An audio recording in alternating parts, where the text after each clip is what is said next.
और इसी के साथ ही हम बढ़ते हैं पार्ट 3 की तरफ। पार्ट 3 में भी काफ़ी इंटरेस्टिंग टर्मिनोलॉजी है। आप इसमें देख सकेंगे कि हम टिक्सेस एंड वर्नेशन को डिस्कस करेंगे और फिर इंडोमेंटम और हेयर्स की टाइप्स हैं। तो टिक्सेस और वर्नेशन ये दोनों टर्म्स हैं। अब ये दोनों क्या है और इन दोनों में क्या डिफरेंस है। टिक्सेस बेसिकली क्या है कि बर्ड जब लीव जो है वो बर्ड के स्टेज पर होते हैं, तो उस स्टेज में हर एक इंडिविजुअल जो लीफ है वो किस तरह से फोल्ड हुआ है, ये है टिक्सेस। वर्नेशन इसके बरक्स क्या है कि वर्नेशन भी फोल्डिंग है इन और बड में है, लेकिन in relation to other leaves वो कैसी है। जो दूसरी लीव्स इसके साथ निकल रहे हैं, उन लीव्स के साथ इंडिविजुअल लीफ का कैसा रिलेशन है, मतलब उनको टच कर रहे हैं और या ओवरलैप कर रहे हैं।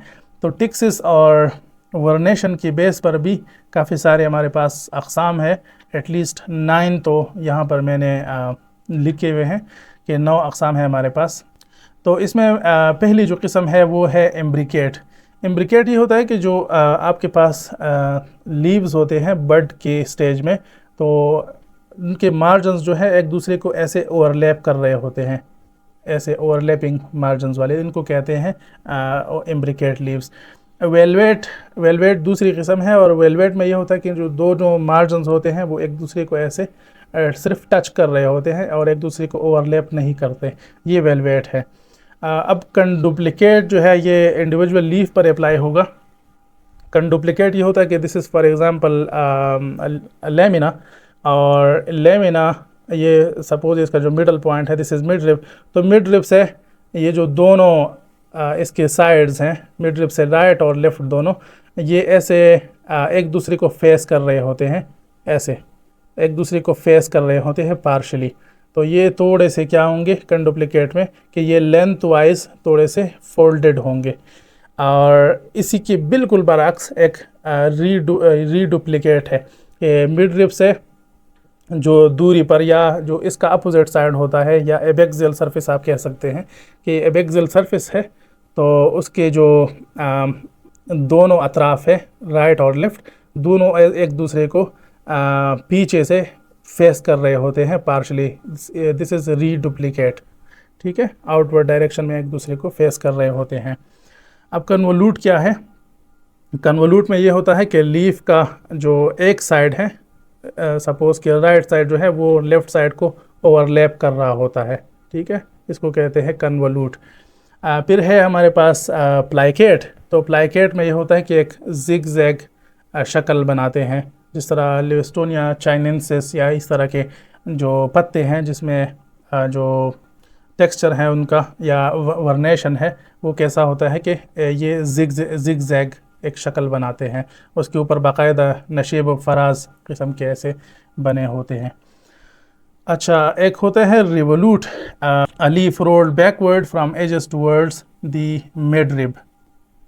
अब ये रीडुप्लिकेट कंडुप्लिकेट उसके साथ रिवोल्यूट को कंफ्यूज ना करें। ये रोलिंग है बेसिकली। रिवोल्यूट जो है ना, ये जो लीफ मार्जिन्स हैं वो एजेस से बैकवर्ड की तरफ या एबेक्सियल सरफेस की तरफ ऐसे रोल हुए होते हैं। जिस तरह कागज़ रोल होता है ना, तो इसके मार्जिन्स ऐसे रोल हुए होते हैं। इसी तरह इन्वोल्यूट जो है अंदर की तरफ, जो एडेक्सियल सरफेस है, मार्जिन्स उसके अंदर की तरफ ऐसे रोल हुए होते हैं, इसको कहते हैं इन्वोल्यूट। और एक है circinate, a leaf rolled from the apex towards the base in a spiral manner, कि एपेक्स से बेस की तरफ ऐसे एक स्पाइरल मैनर में क्या होता है कि ये रोल होता है, ये है सर्सिनेट।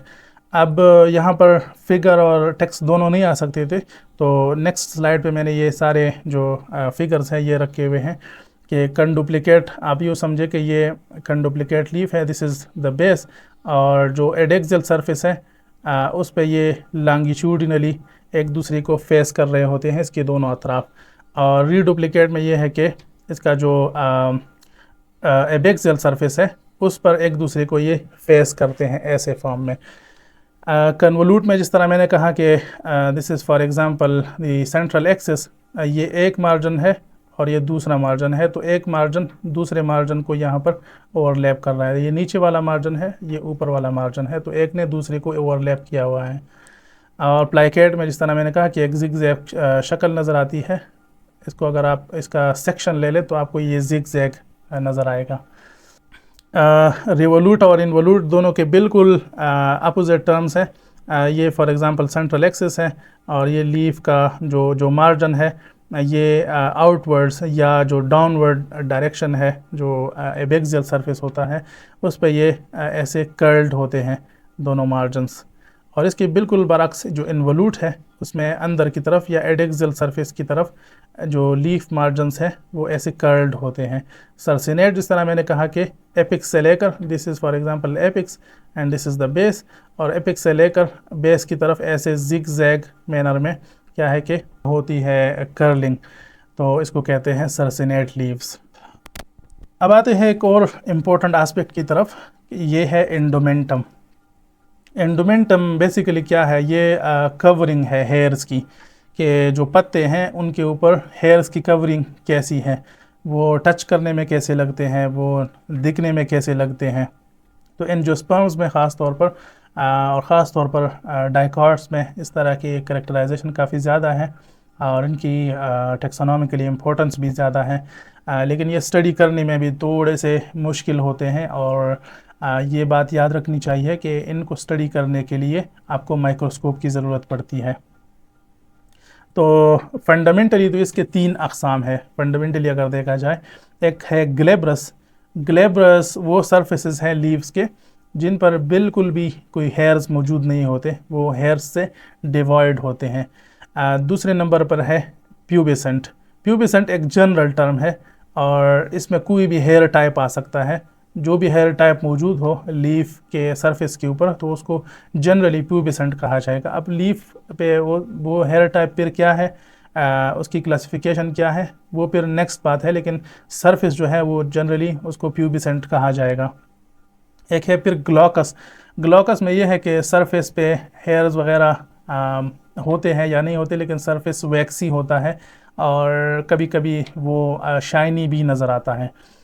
आते हैं जो मेजर एंडोमेंटम या जो ट्राइकोम्स टाइप्स हैं, जो तो आते हैं एंडोमेंटम की तरफ। और एंडोमेंटम में हम देखते हैं कि हमारे पास कौन कौन से अक़साम है और ये दिखने में कैसे लगते हैं। इन सब के इमेजेस या फिगर्स जो है ये अवेलेबल होते हैं, आप फिर देख सकते हैं या इनके साथ कोई एग्ज़ाम्पल को शामिल करके उस प्लांट को देख सकते हैं।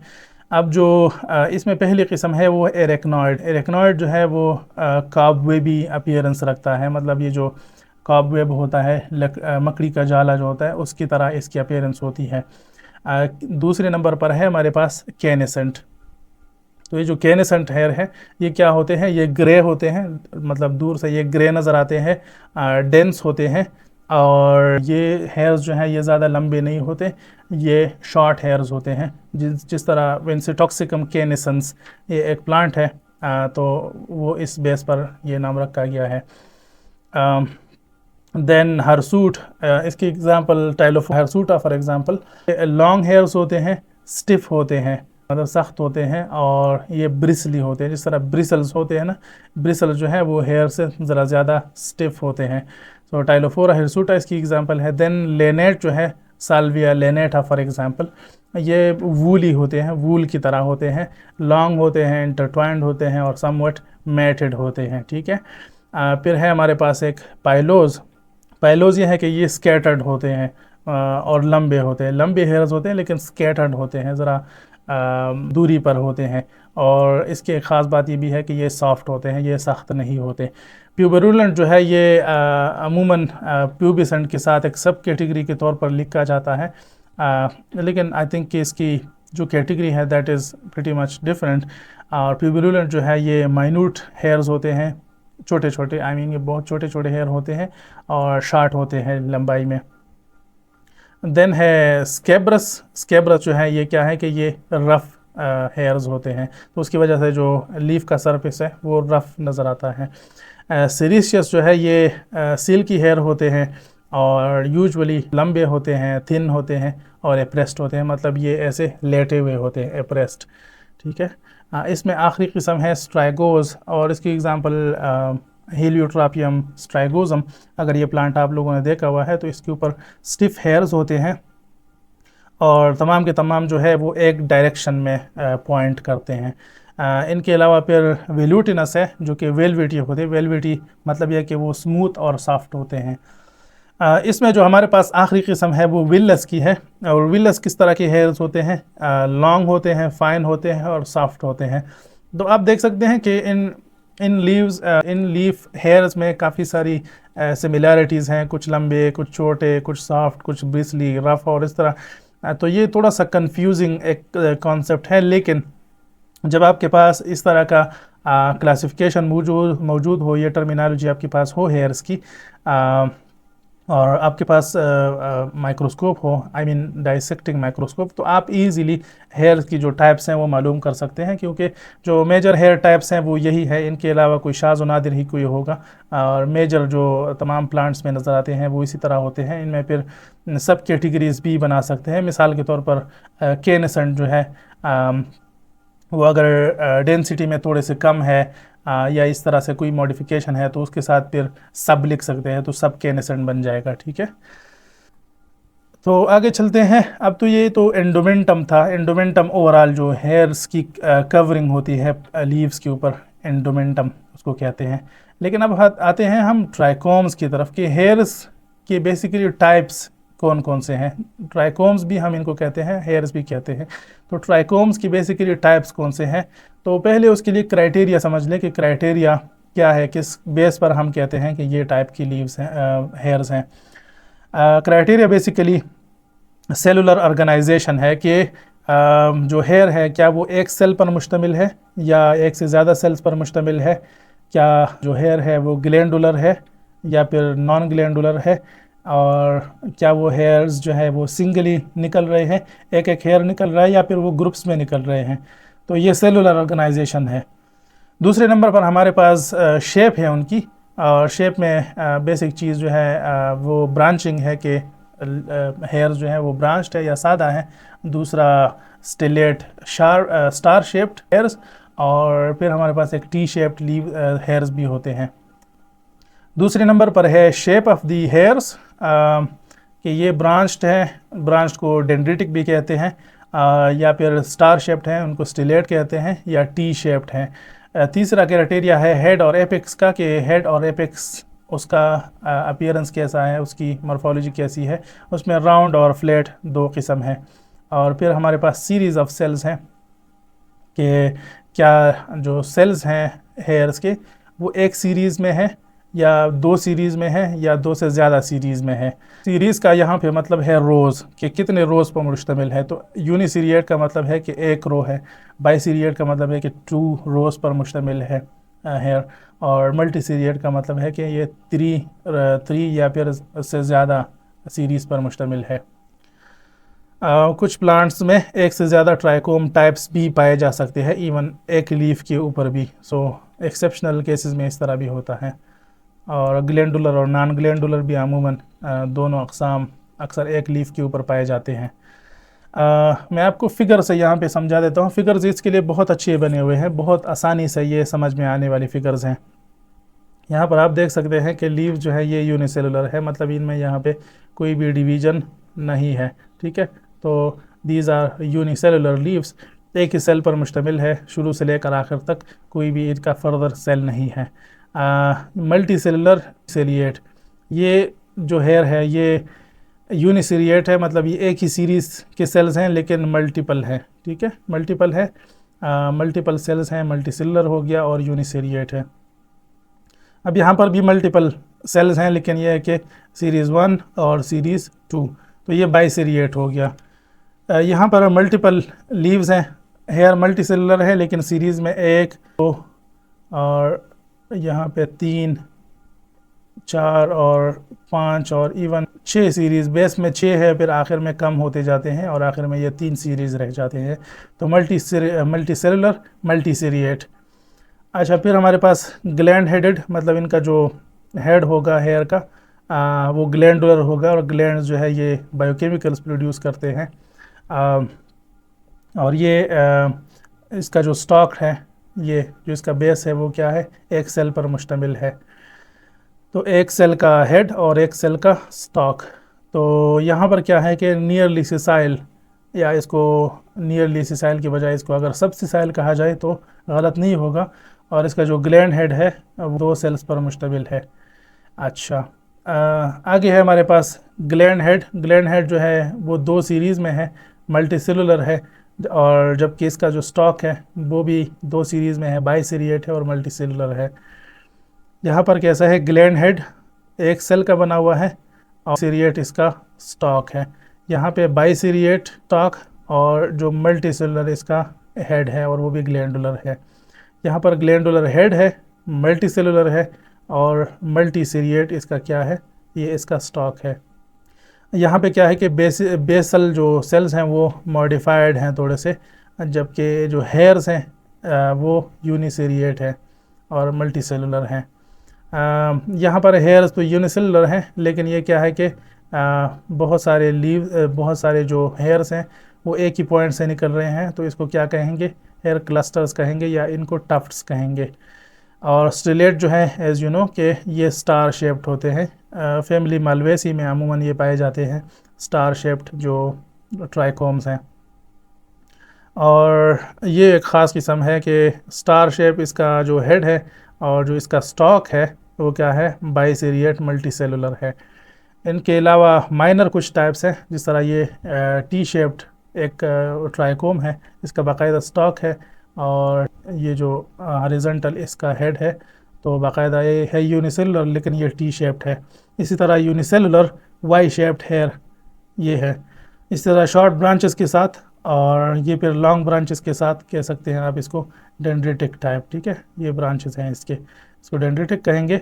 पिल्टेड जो ट्राइकोम्स होते हैं ये स्टॉक है उसका, और ये मार्जिन से दूर, मतलब ये जो मिडल पॉइंट है अंडर साइड पे, यहाँ पे ये अटैच होगा तो ये अम्ब्रेला जैसा शक्ल बनाएगा, इसको पिल्टेट कहेंगे।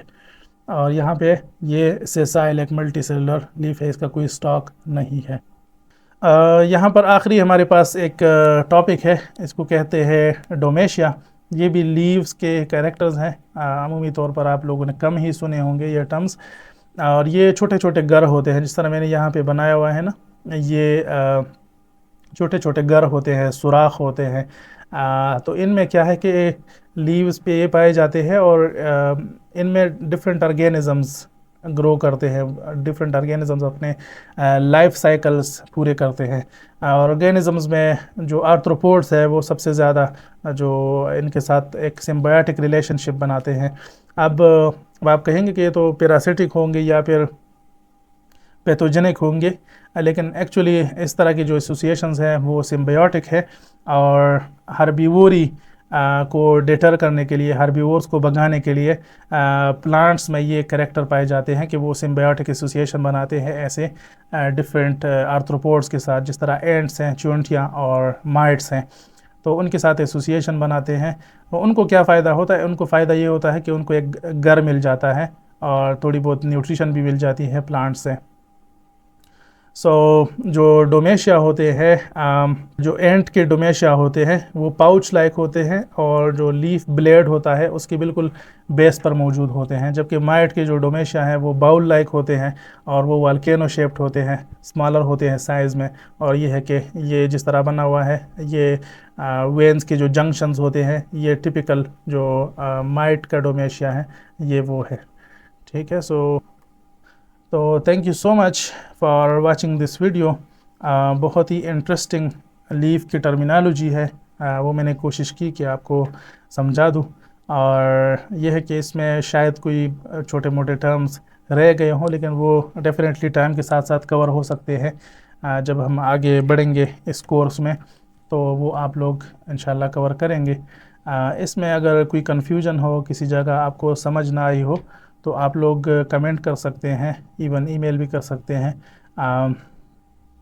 तो ये दोस्तों के साथ शेयर करें और चैनल को ज़रूर सब्सक्राइब करें और कमेंट किया करें। I appreciate your comments. मिलते हैं अगली वीडियो में इंशाल्लाह। तब तक के लिए अल्लाह हाफिज़।